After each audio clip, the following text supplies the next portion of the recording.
Keyan stuff. How do you DIY your own paper Bitcoin? Is this a real story?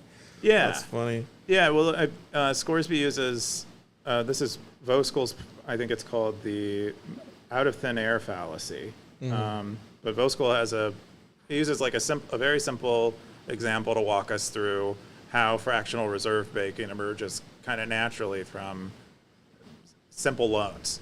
And it emerges. It doesn't require printing money out of thin air.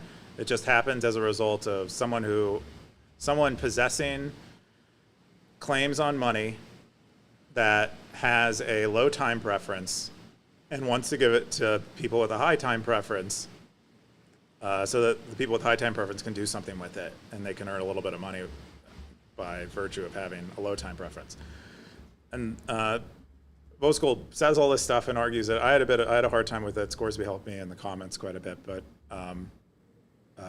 it's mostly to say that fractional reserve banking is kind of natural and not necessarily evil. What's evil is the fact that that these banks can engage in reckless lending with the money we give them, but because because we have a lender of last resort, because the Fed can print money that basically guarantees that the bank will remain solvent in the case where these loans default. Yeah, did you have something to say, Topher? I forgot the saying that's behind that. It's like privatized gains, socialized losses. Yeah. That's the general idea. Yeah, there you go.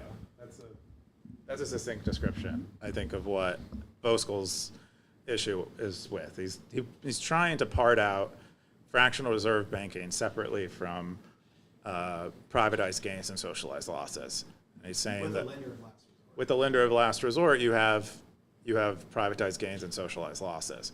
But with a traditional bank, you have privatized gains and privatized losses. Or with a pre-traditional bank, I guess, with the bank pre-Federal Reserve. Anyway, we don't talk about that too much. It's like I found it interesting. I did learn something about fractional reserve banking that I didn't know, that it would probably happen without much without the government motivating it. It wouldn't happen to the same degree probably, but we would still probably have banks with like sub 50% reserves in a world where the Federal Reserve didn't exist.